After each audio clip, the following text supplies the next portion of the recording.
Hello there, dear listeners of the Blurred City Podcast. It's the Rogue Jedi here. So, we were going to do the Phantom Pain's book review, but due to scheduling conflicts with our guests, that had to be pushed back. Also, we were going to do a freestyle episode in its place, but the program we used to record decided to choose violence that day and said, nah. So instead of taking the week off, we decided to open the vault doors and bring you one of my favorite exclusive episodes into the limelight. So sit back, enjoy this episode of the past. Also, subscribe to the Rogue Jedi 21 on TikTok. Signing off.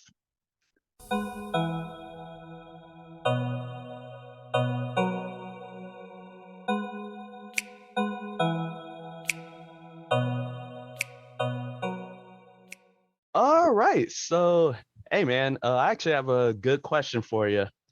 So, So, which type of armored suit would you have? Like, are you thinking something like a Gundam or ooh. a Voltron, Megazord? What type of mech suit you liking? That's a good one because I am a mecha nerd. So like Pacific Rim, like the quality of the Mm, movie, whatever. But that's like is literally like hooked me up to it. So I was like, because I really love robots and like a huge Transformers fan. I really loved Gundam growing up as much as like Power Rangers. But I'm thinking probably a Gundam because like I'm solely in control of it. I know like with like a Megazord or whatever, it's like five parts, and then you can also break off, but like it combines to make the cool thing. But a Gundam is so fire, so I'd go with yeah, that. yeah, yeah, yeah. I'm really big in the Gundam bag too. I'm also a big fan of well, I would have been a huge fan of Evangelion, but them Avas Ooh, are problematic on their own. So I that's ain't true. piloting one of those. So many Evangelions, but Oh yeah. oh, But yeah, I'm probably gonna have a Gundam as well. Lean probably a hmm, let's see which one am I thinking of? Yeah, I'll probably get like the wing zero, with the dope. angel wings, Yes, yes, and the giant definitely. cannon that just blows up everything. So I was like, all right, give me power. Gotta have that versatility. Oh yeah. Oh yeah. But hey guys, we are here. We're here for this very special Patreon sponsored review. And if you don't know, this is Demetrius, I'm also Demetrius. and we are the Blurred City. Podcast. Woo!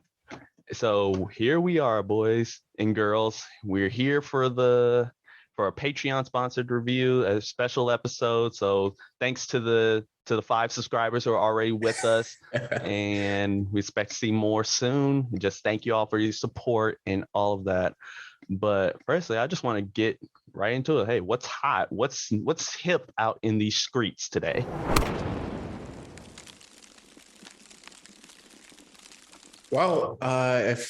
Since we are doing for this particular Patreon review an anime, I'm going to go into it's the end of anime season, which is pretty sad. But Komi-chan Can't Communicate finished. Also, Rising of the Shield Hero season 2. Spy Family, by the time this drops, will already be completed. And then one of my favorite animes, Stayed Alive season 4 just ended. Already approved for season 5, so I'm hyped. Yeah, yeah, definitely. And we're just sticking in the anime bag. And in case you guys don't know, Dragon Ball Superhero released in Japan. I managed to see like a bootleg copy of it with fan subs, and I got some feelings about the movie. I thought it was okay. I thought it was okay, but I have questions. Just give it a chance in August. Yep. I have questions on it, and also hear that there's been announcements that the Dragon Ball Super anime is officially coming back. Ooh, I would say something, but it's a spoiler. But Yep. Goat Man, yeah, that's Oh yes. It's coming back. We don't know when yet. It's just been announced. So I wouldn't be that's surprised. 2023, oh yeah, probably. I mean, most likely. every anime fan is probably reeling right now, as I am. Right, but yeah. Before we get into what we're actually talking about for today, we always hit you with the legal spiegel. Yep. And the purpose of this podcast is to explore digital and print media. All respective sources we reference are owned by their respective companies, and our thoughts and opinions are strictly our own and do not reflect any biases or corporate agendas. Your discretion is advised. So this episode is a bit different. It's literally just going to be mostly the review of the anime that we're getting into. But before we even like introduce the show, we both went to the store real quick. We looked at the aisle. We walked down to the shoe store. We say, get us the Black Air Forces on the top shelf. Whew, I think we're both ready because this is going to be fire. Oh, yes, yes. And what better way to have the Black Air Forces on than for this anime right here, known only to the world as Trapped and a Dating Simulator. Oh man, where did I begin with this with this show? Firstly, just how you feeling about it, fam?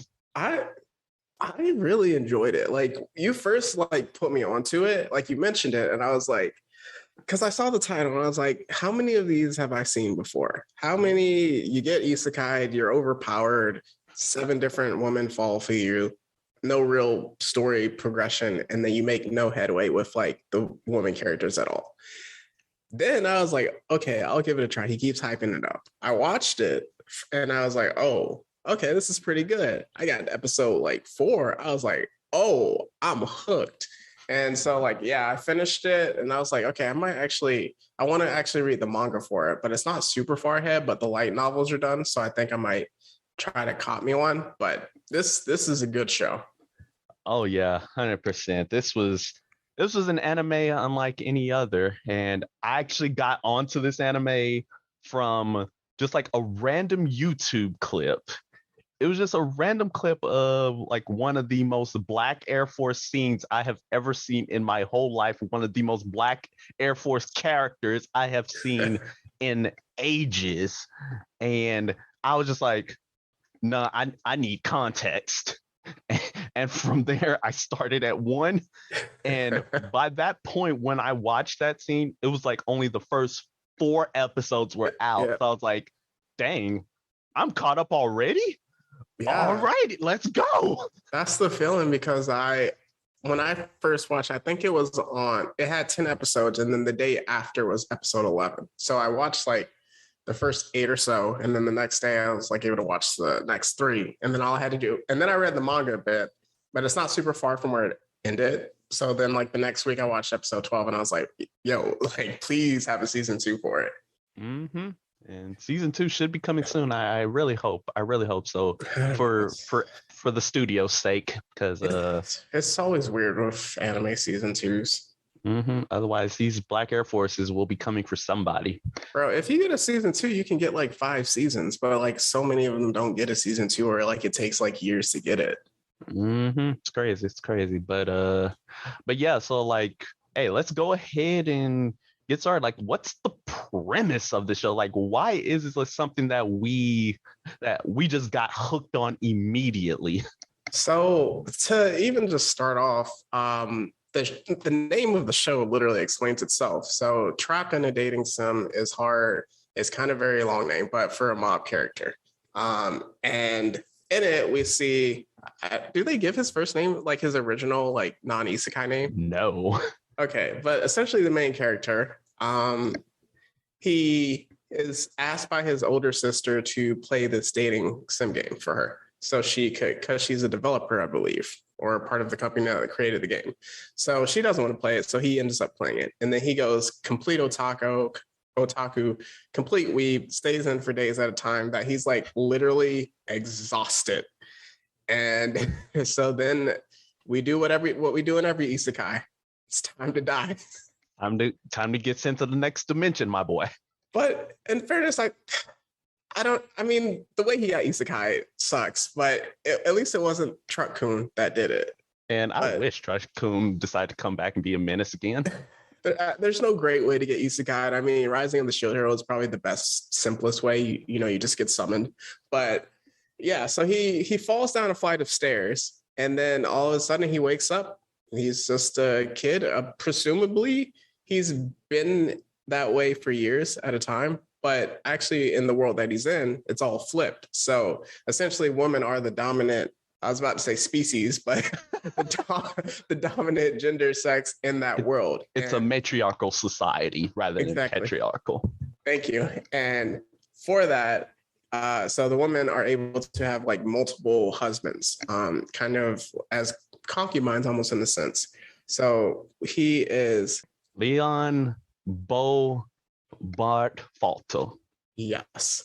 Fobata. And incredible. So yeah, you want to take it from there? Oh yes. So the best way I described it to one of my other friends is that essentially, okay, his whole mentality is that, all right, I get reincarnated into this world.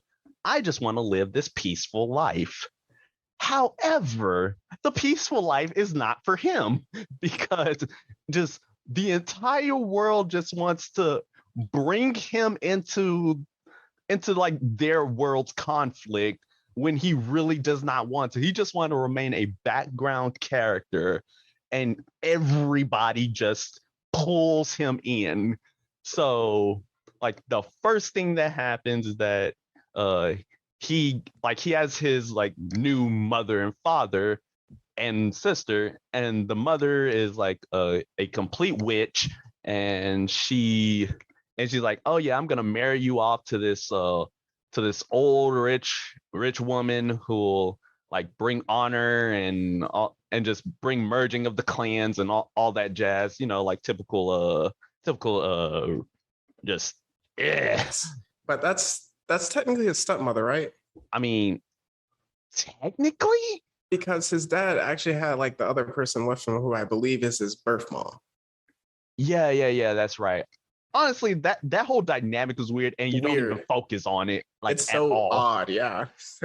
At all. But yeah, it's essentially his stepmom, or like she's above him. So yeah, and he's like, nah, I ain't about that. So I just want to live my peaceful life. So in order to get out of this wedding, I'm like, all right, I'm gonna need to get like as much money as possible. So he goes out, and because he played the game that he's in, he already has all the knowledge and has like gotten like all the DLC and all the OP stuff. So he 100% completion achievement. Yes, 100% complete. So he knows everything in forwards and backwards until it doesn't. But yeah, he goes and he finds this super spaceship. That's one of the most OP guardians that he could ever have. His own buddy called Luxion, and Luxion is just a hilarious character. Yes, for anyone that doesn't know Luxion, he's a robot, and I believe in the world they're in, they are a new breed of human. So the world, it's a world of magic. It's like high-tech sky islands and such. So Luxion is like this robot that was meant to protect the old humans, which I'm assuming we would be. And in it, he realizes that Leon isn't normal. He isn't like a pure new human. And after getting defeated by Leon by non-magical means, he ends up serving him. Yep. And he decides to return home with the most Black Air Force laughing I've ever seen from this man, and that's when I knew he was gonna be a total menace, because he secured the entire bag. Oh yes, he got all the money in the world. So essentially, he gets shipped off to the boarding school where the main game takes place. And the whole point of the academy is where, like, hey, this is where you go to find your wives and find your spouses. But he ain't about that. He just want to be in the background. You just want to chill and everything. But as I mentioned, everything keeps want to pull him in. And as such, he decides, you know what? You pull me into this, I'm going to be the most petty. I'm going to be the most Black Air Force person possible and screw everybody over in order for me to get back to where I was. Well, it's crazy because like the first day he walked in on a QuickTime event. Oh yeah, and he failed it. He failed it spectacularly. It was crazy. Yeah. But so yeah, so even just with that, like it's we're gonna get more into the characters as we just kind of go throughout this episode, but in it, he immediately sees, okay, there's the squad. I'm gonna just call them the colors because that's what he calls them, which is so funny. Yep. But it's essentially the main 5 target capture characters from the Otome, from the original dating sim game. So in it, it's the 5 characters that you could choose to be lovers with. And so there's this one character, and they're having the interaction, one of them being the prince. But the actual person that's doing it with the character is not actually the main protagonist. It's this whole entire new character called Marie. And from there, he was like, wait, what? Like, hold on. Like his whole thing just shifted immediately because like, who is this person? And like, where is the original love interest, Olivia? And then he runs into Olivia, which is crazy. Yeah. And by run into, I mean, he pretty much did that almost literally because he knocked her over by accident, and somehow he managed to strike up an uneasy friendship with her, mostly uneasy on his side. Yep. Because of the fact because he knows game, and he knows like, wait, she's supposed to end up with those guys and not Marie. Yeah. So he develops like a huge problem with Marie, who seems to be doing way too well as a protagonist. Mm-hmm. Way too well, suspiciously too well. I know. She's seemingly quoting the main protagonist bar for bar. And in it, we also, in this first event that resembles the game, we meet Angelica Redgrave. So she actually turned out to be one of my favorite characters, truth be told, but in it, she's like the main antagonist. So she is the main protagonist's rival because she is engaged to the prince. Prince Blue, as I'm calling him. Prince Blue, exactly. And as you see that, she's so seemingly over the top in terms of like, hey, you are my fiance. Hey, we're engaged, betrothed to one another, that it's a turnoff for him. And then he immediately goes like, hey, don't bring our personal business into school, which is a wild thing to say to your fiance. I'm just like, all right. So I was just like, hold up, what did this man's do? Like, what happened to this? I was like, there ain't no way I would do that in my life. And that's when you know, like, Marie was going to be like a huge problem because she did something to entice the prince and his 5 friends, or 4 or 5 friends. Yeah. Mr. Red, Green, Purple, and Cyan. I'm just going to call them by that. Like, they each have personalities and they each have names. I'm not going to be bothered with it because they're just not interesting at all, especially in comparison to everybody else. That's so true. Well, it's almost seemingly like they're stuck as the characters, you know, like they can't have like that growth in a sense. But like, if you see it, there is slight, but we'll get into it later. But when we first see them, they're just like all in love with Marie. And we literally see Purple kissing Marie after Prince Blue said that was his girl.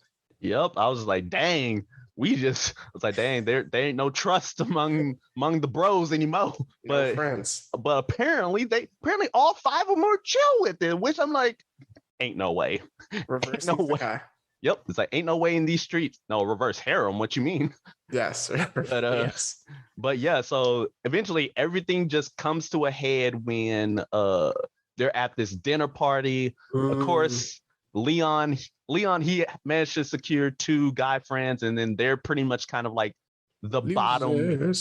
Yeah, they are the losers because of the fact that, I mean, Leon, he's perfectly fine with it because he content with being in the background. The other 2 guys are a mob character, if you will. But unfortunately, at this dinner scene, Prince Julius and Angelica, they get into a heated argument. So heated, she had to challenge Marie to a duel. And unfortunately for her, oh boy, all 5 guys decided to come save Marie. Be like, hey, including the prince, they're like, hey, you want to get to Marie? You have to go through all 5 of us. Yeah.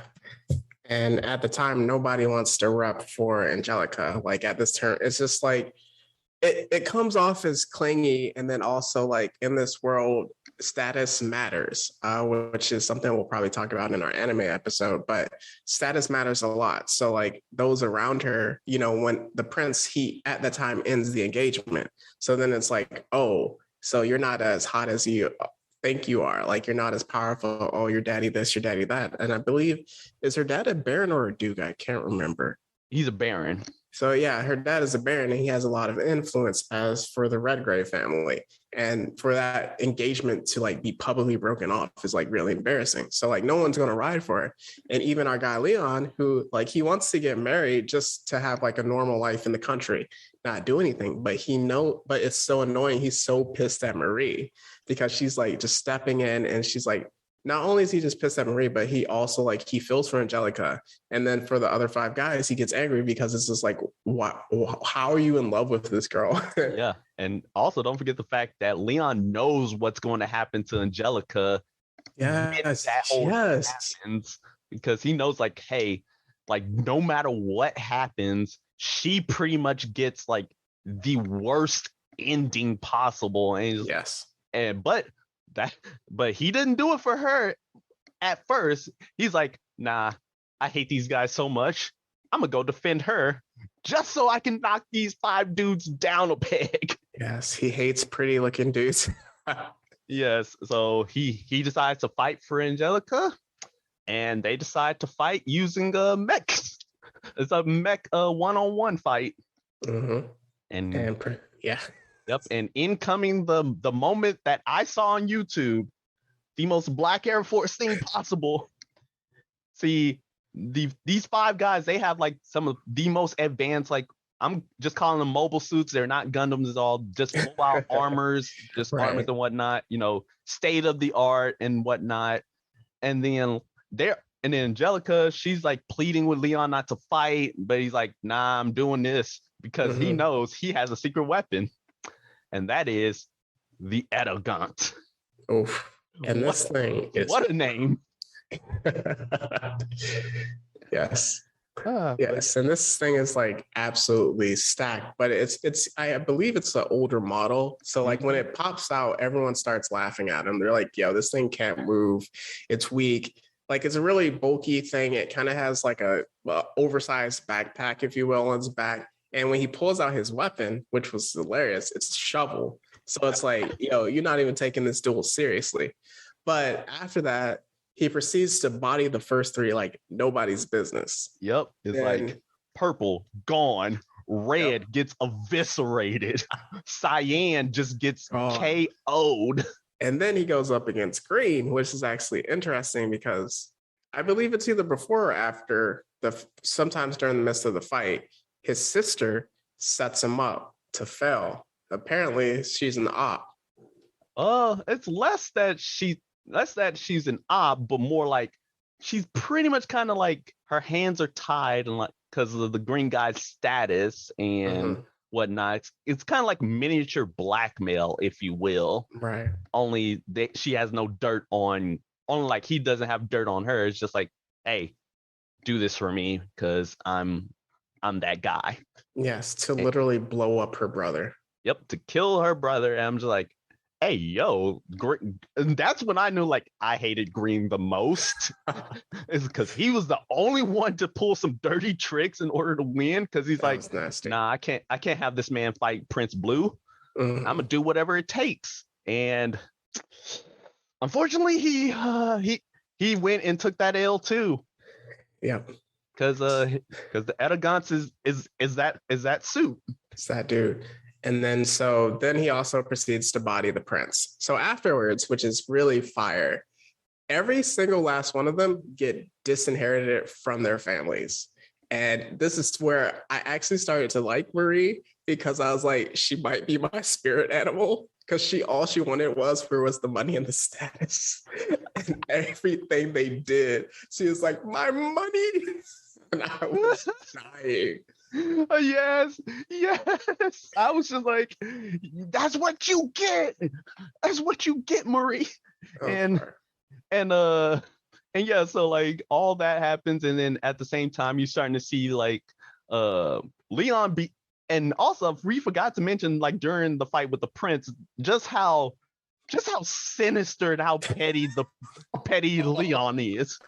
We skipped over that, yeah. Like we skipped over the best part of that fight was just how he kept talking this man. He knocked him down peg after peg after peg while dominating him physically in that fight. He's like, look, bruh.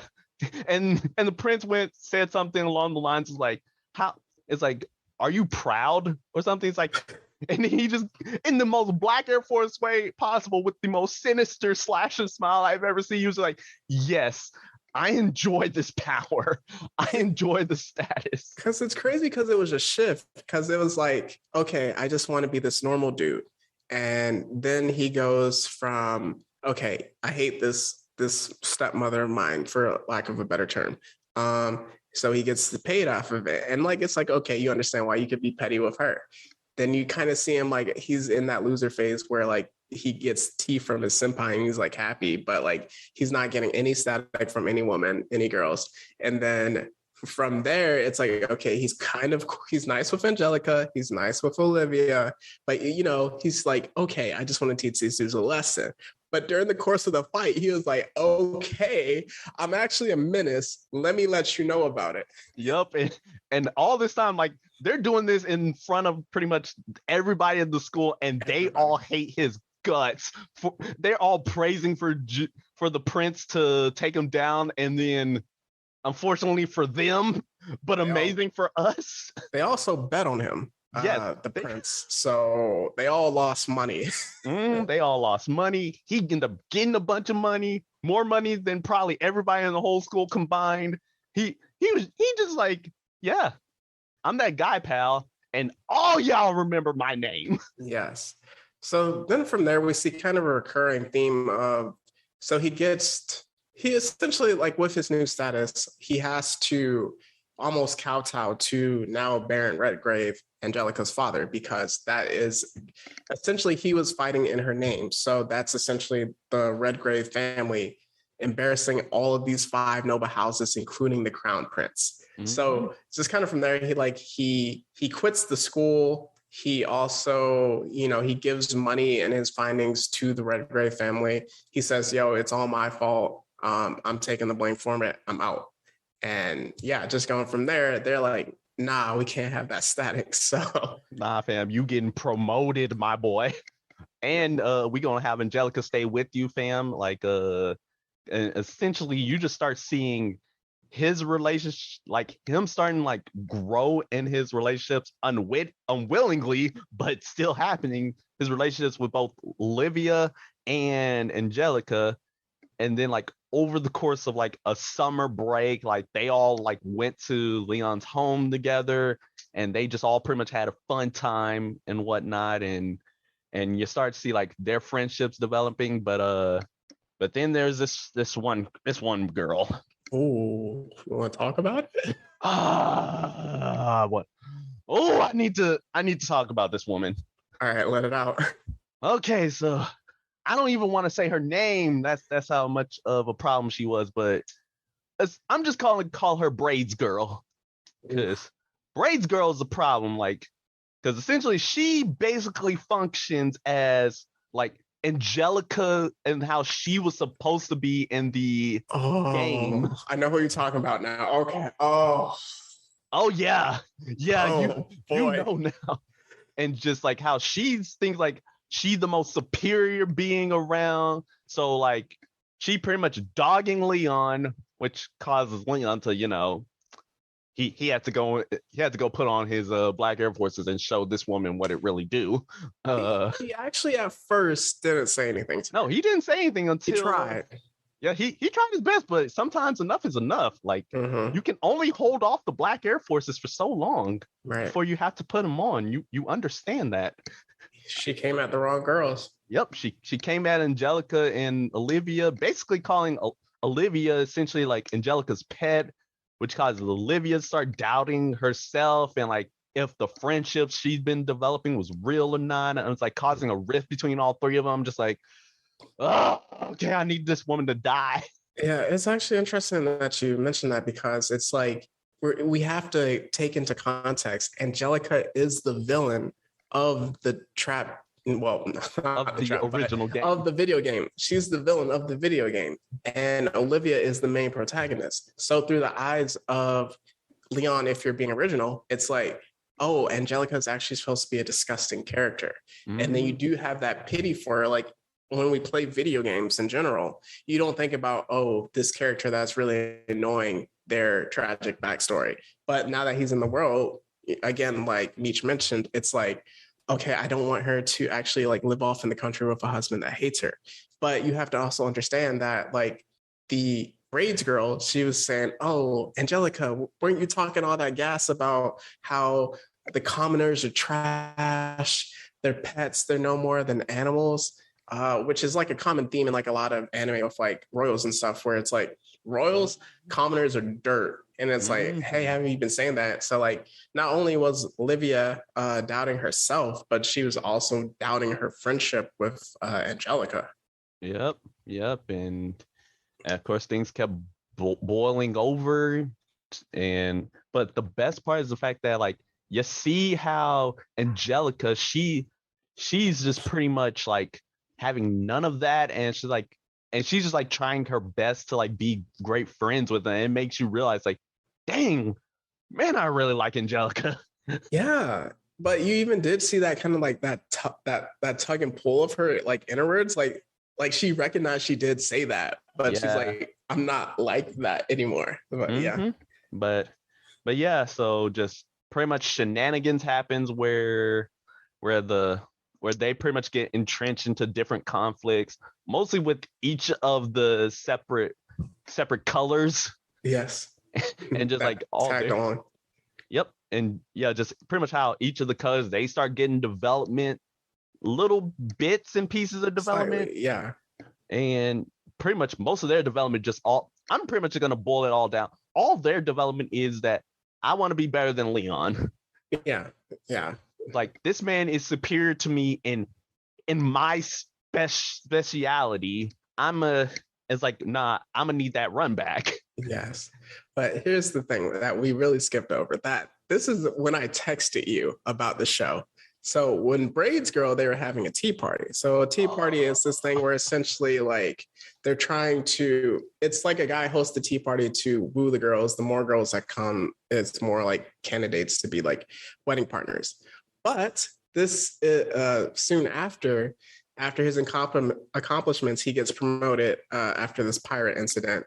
And then the queen is interested in who this Leon is. So she comes. Specifically, the queen / the mother of Prince Blue.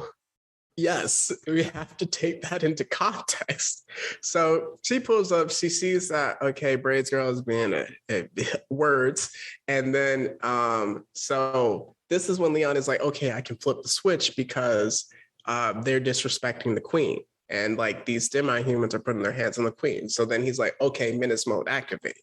Then after that, this is wild. So he knew who the queen was and whose mother she was, and proceeds to ask her to marry him. Do you know how savage you have to be to try to flirt with the op, your mom's op? And he succeeded too. Yes, that's the best part. So much so it's like she doesn't even think about her son anymore. It's like, nah, son, you like pretty much you being out of pocket right now. She pretty much dogging her own son just because her son has a problem with Leon and husband. So she was considering it too. Like if he had more time. I'm just like, hey yo, yeah, hey yo, Leon. My boy. I texted you. I was like, yo, this man is legit. I love this show. Yes.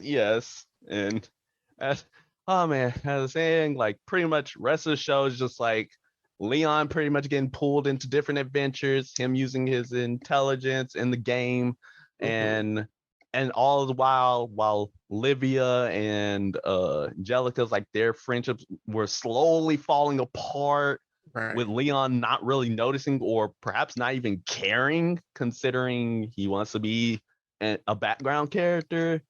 Yeah. And we get to like and then we get to like some of the penultimate episodes where like their friendship slowly starts coming back together, and then like Livia finds her self-worth. Well, there And is a big falling out before that. Though. oh yeah, 100%, like the falling out was pretty much, it was gut wrenching because like Oh yes. which lets you know just how good the anime is. That it makes me want to, makes me feel for these guys, like just get together, y'all. It's like, let's work things out. Grades kept pushing, so then this really drove was Angelica's nickname Angela, right? Angie. Angie. Okay. So yes. So they have like Angie and Livia. So this is really important. They all shorten their names for each other. But she just keeps pushing, and like they kind of just like go separate ways for it because like she just takes it too far for one other times. But then also we have to understand Leon at this point is still trying to be a mob character, so a background character. He doesn't want anything to do with Livia and Angela, like in the big picture. Like the only reason he's getting involved is because Marie keeps stepping in as the protagonist, and she's trying to become this thing called the Saint. And if it's not Olivia who's the Saint, the world ends essentially. So he just wants to put them in position for the main target characters to love her. So like on the last one of the last missions, like you're saying, he once she gets saved, he calls her Olivia, and she's like, "Why are you calling me Olivia? It's Livia. Please call me that." And he walks away from her. So like at this point, they're all in just like going their separate ways. Yeah, but like any anime, or anything in general, of course a near world-ending conflict is what brings everyone back together. And like this is where Leon, he starts like, he truly gets into like his hero bag while still wearing the black Air Forces. So he's the Black Air Force hero. That should be like the next hero in Rising of Shield hero, the Black Air Force hero. I'm not even gonna cap. That'd be wild. See me, somebody see me. But yeah, so like they pretty much go and they have to like deal with this what was it, like monster princess. It was like a principality, and the princess controlled the monsters with like a flute. Yeah. And essentially dealing with like all those forces. And of course, like while Leon's fight, well, oh, and like Angie gets kidnapped by the principality. And so Mhm. so pretty much like she's pretty much off in the ship. So Leon has to go save her. And then all the rest of the students have to like defend the ship. Yeah, Like those students are useless. Oh yeah, nah. Students are trash. They were Like trash you have to understand. until that last Yeah. episode. You have to understand, listeners, like the student. So Angie, like the principality comes up. They're like, "Yo, everyone that's a high noble, you come with us." Angie goes, "Yo, just take me. I'm the daughter of a baron." And every other student is like, "Cool, take her." And the only person that steps up is Leon, who is at this point, again, like we mentioned, distant from her. And they like beat the crap, like the principality people beat the crap out of this man, and none of the students help him. And then Trash. the students beat him up, and then they throw him in jail. So before Trash. he like gets in, we have Cyan, who has like probably the biggest character development in the show out of all the colors. He's like, "Yo, are you gonna help us?" And he's like, "Nope. I'm not helping nobody that's not going to help themselves," which is like a bar. I was like, hey, somebody take notes here, people. Do not help those who won't help themselves. 100%. So he calls them out. He's like, "Yo, y'all supposed to be like the offspring of adventurers, heroes, all these high noble people, but y'all just useless." And then one of the new not a main character, but a new side character, I don't call her name, like almost like a Beedrill's on her head, but she's like, "Oh, so you want to call us out? I love it. We'll show you what we're about." So yes, like in that point, like he goes through like not a sea of monsters in the sky, which is pretty cool. And pretty much, hey, he goes in, and as I say, he's defending like, well, he's pretty much attacking everything in order to get to Angie. and of course he saves her while also being a total menace. And see, like the main principality guy, like he was big with his mustache and he loved his Mhm. mustache, so he decided, nah, you know what? Hey, Luxion, shave his mustache off permanently. Had to Get rid take of. that off. Yep, he's like, you know what? I'm gonna add salt to that wound. I was like, yep, that's where his That was black forces came in. But then we also see our homegirl Olivia. She levels up.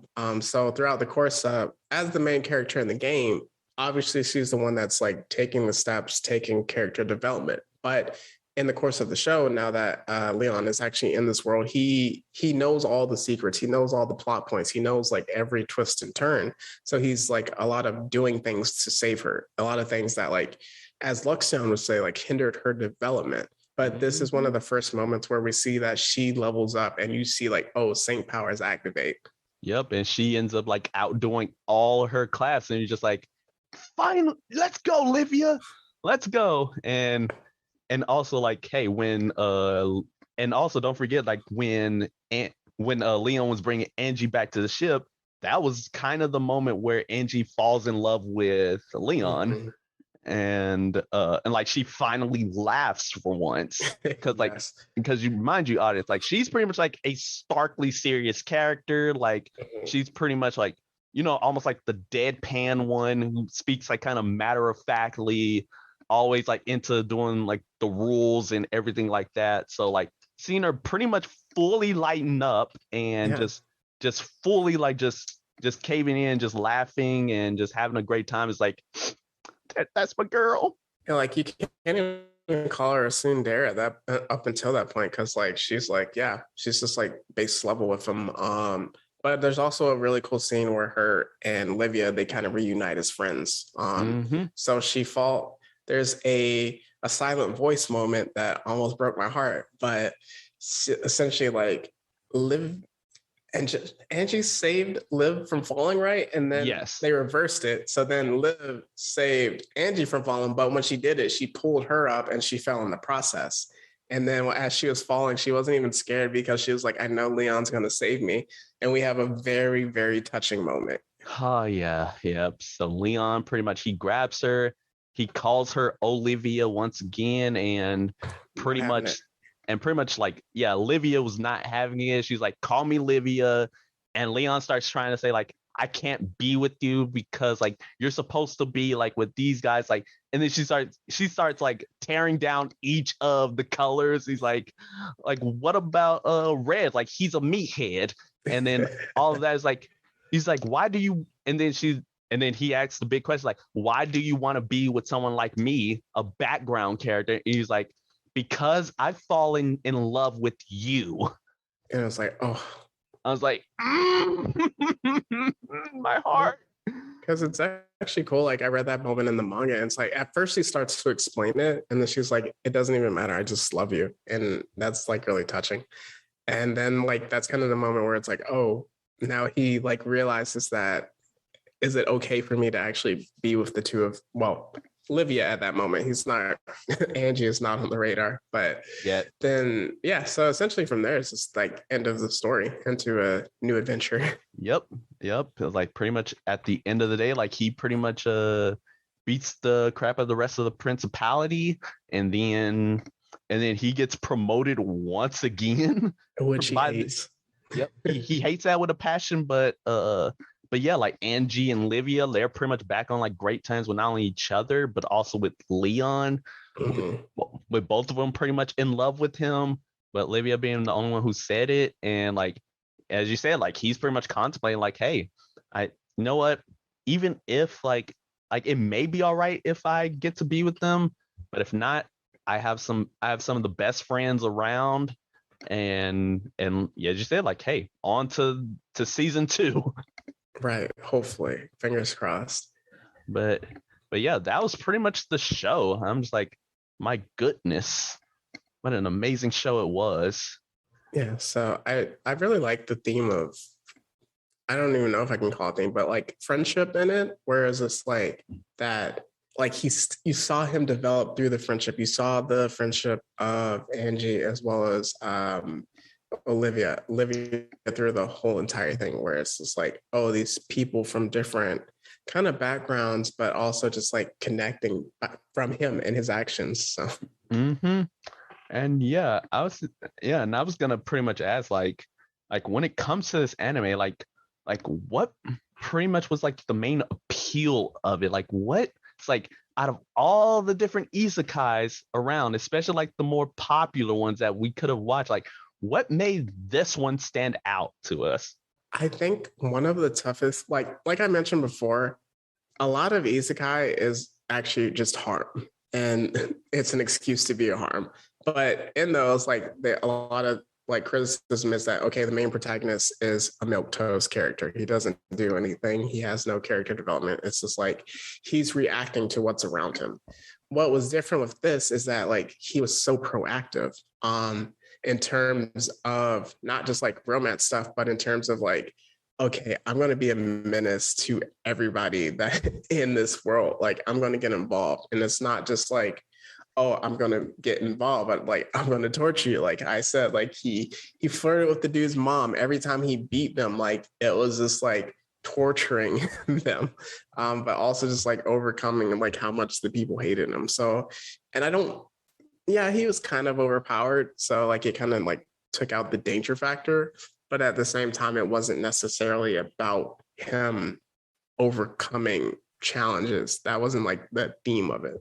Yeah, definitely. And I really liked your point there about like pretty much Leon being a super active character rather than a super reactive one. I think a main deal with the a lot of the isekais is just like yeah, as you say, like main characters pretty much like everyone's just there doing stuff. Yeah. I'm thinking of ReZero, I'm thinking of Konosuba, I'm Oh, thinking that's of tough because I love Konosuba. I do too, but there's just something different. Also, the fact that like, and with a lot of them is like, yeah, you get pretty much a lot of like the pervy main character or things like Right. that, and Leon was pretty much stark different from that.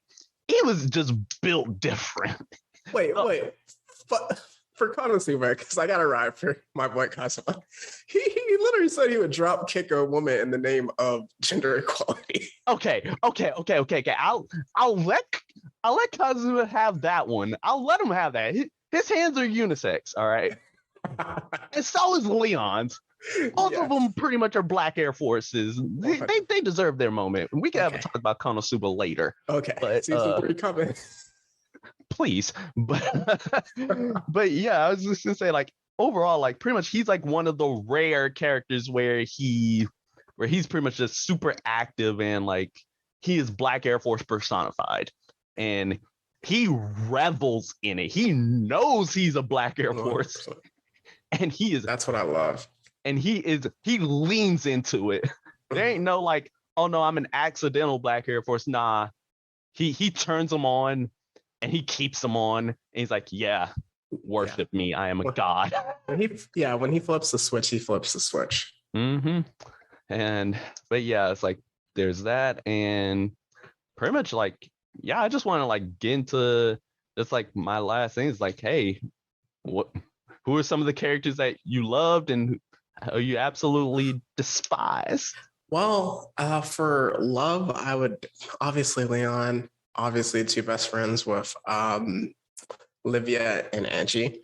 I also really love Luxion, who like throughout the courses, like he's a mini robot and he's kind of like an orb to kind of just like visualize for people. And Mm-hmm. he's a system, but he's also very snarky, which I love. Uh another one that I really loved was the sensei that helped him with the tea party. Sensei.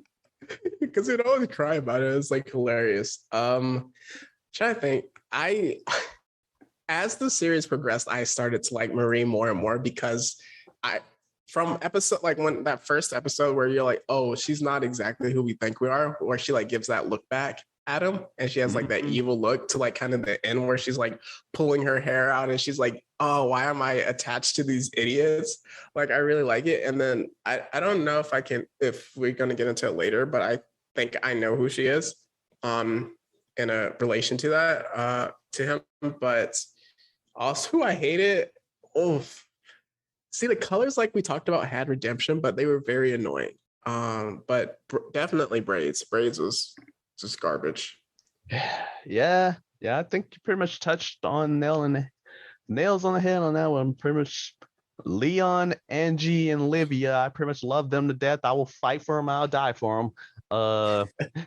You pretty much had a great point about Sensei. Like, he was hilarious. He basically reminded me of Mr. Eleganto from Spy Family. Yes. Elegance. I was like, Mr. Elegance himself. I'm like, yeah.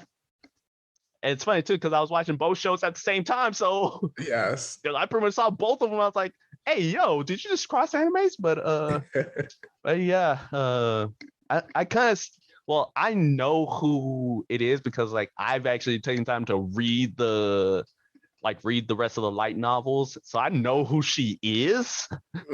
And like what's gonna happen next? I'm like, question: how did you find the light novels? Check Reddit. Okay. Check Reddit. We'll talk offline. Yep. I got the sources for you. I got sources. But yeah, so like there's that. But yeah, as I said, for characters who I absolutely despised, as I said, Braids, top of the list. She needs to be put into these streets. But also the blue-haired girl, Carla Bowain. Yes. Who was the one who pretty much like set Leon and Angie and Livia up for crimes. Oh yeah. And like being like as under orders of Miss Braids. And the worst part is like when she said like, I'm Carla Wayne, at first point I was like, Bruce? Bruce? And then at the end of it, I just go like, Bruce, I'm gonna need you to come get your daughter because she out here doing too much. I need you to come handle her. Come handle her. So yeah, she's on top of the list as well. And as far as like the five, the colors, I would say, I definitely don't like a green for trying to kill my boy. And basically saying like, hey, I'm gonna kill him. The prince. The prince, I'll give a little bit of leeway because, like, A, he didn't know, and B, he's just pretty much being the prince, an idiot for like the rest of the crew. It's funny. The only time he's not an idiot is with his mom. Even still, like, remember when he was like, "Yeah, mom, I'm getting some masks so that way I can go. Can you approve it?" I'm just like. Failure. My bros, you see, oh my goodness. All right, but yeah, green. I think his name was Jilk, or something like that. But Jilk needs to go. I don't care if he got his development, he still is out of pocket. Just for that, are redeemable. Yeah. But yeah, I guess now that's pretty much the end of our review. Got any last things you want to say about it? I think I accidentally spoiled myself because I was preparing for this and I was like in the Wikipedia about like character, because there was something that I was like, okay, Leon is if the Redgrave family is like as losing influence as much as they are, how come like you wouldn't just like political marriage there? But I'll just stay out of that because I think I spoiled myself. But I really like that interaction, and in the season 2, I'd kind of just like to see how it develops more or less. Because like obviously it's trending toward romance for like all 3 parties, and yeah, so I'd just like to see how they do that. But then I would also like to see like his relationship with Marie, and we didn't really touch it too much, but throughout the course of the show, we start to realize that Marie is kind of also a reincarnated person. They don't like explicitly state it in the anime at the moment, but it's like she's so like close with like playing out that we started to see it. But we also see teases of something else. So Yep, absolutely. And pretty much to all our audiences who are listening to it, we're just going to leave that as it is. And before we hand out the awards, we got ourselves a sponsor break. Today's sponsor for the day is Arrogance Media. The Arrogance Media is for anybody who loves their Black Air Forces and mechas combined. Go ahead and sign up for the service where you can procure yourself a mecha like none other. And if you want to wear Black Air Forces or have Black Air Forces attached to the Arrogance mech, then you may request as such. So please be part of the Arrogance Media crew. All right, so now that we're here, now it's time for the awards.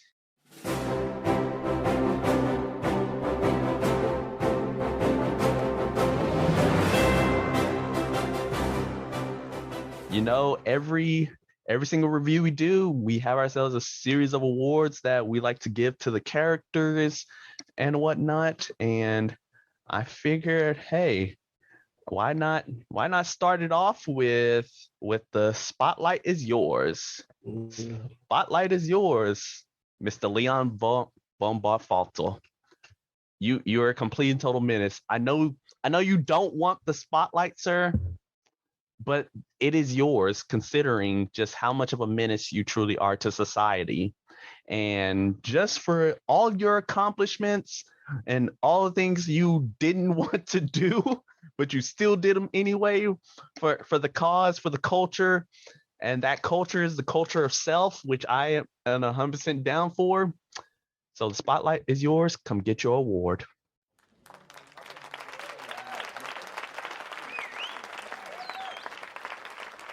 for our next award, we are getting into going Super Saiyan. So this is the award to someone who has like a level boost in a time of dire need and dire straits. So this was going to Olivia, or as she prefers to be called, Livia, for in the final battle against the Principality, when all chips were down and they were swarmed by a sea of monsters, she and the ship was being attacked. She leveled up. She showed that she was the actual saint, the true saint, not a knockoff like Marie. And she protected the entire ship with her magic, showing why she was the honor student, why she's the main protagonist, and she protected everybody. And so much character growth from there. So thank you for going Super Saiyan, Olivia. Come get your award.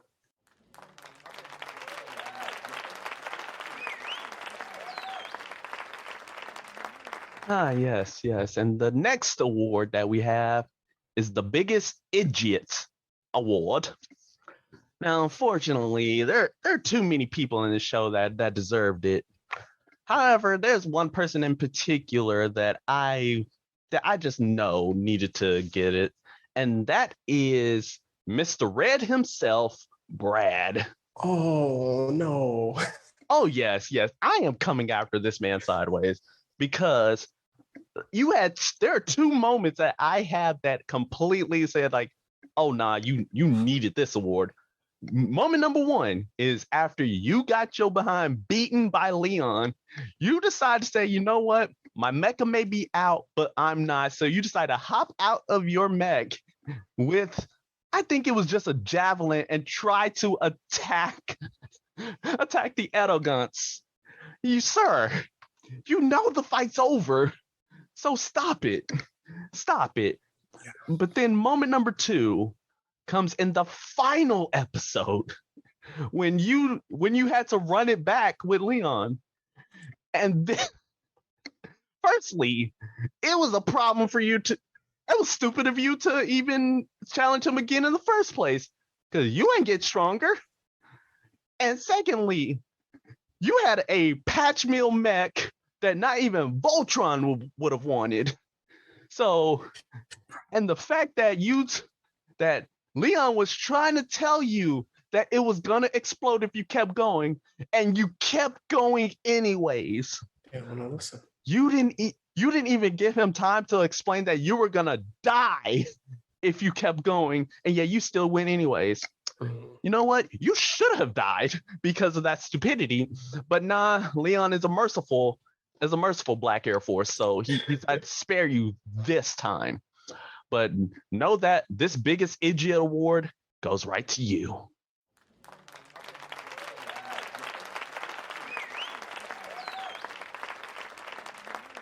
And do you want to introduce the final award? Yes, I do. So, in terms of our final award, that goes to none other than the And do you want to introduce the final award? yes. So the final award that we have is I Need a Hero. This is the award for whenever we have a main character comes in swooping and swinging as pretty much the main hero, and he goes in to pretty much save the day. And when things were at their roughest, he comes and we needed a hero. And of course, who better to receive this award than Leon Boafoto? Once again, come get your award because you are the biggest hero of us all. You've saved everybody time and time again. You saved Angelica from her fate. Mm-hmm. Yes, you saved Olivia at the final moment. You saved Angie in the final episodes. And Lord knows how many other things you've done, even though you wanted to be a mob character. But sir, come get this award, whether you like it or not.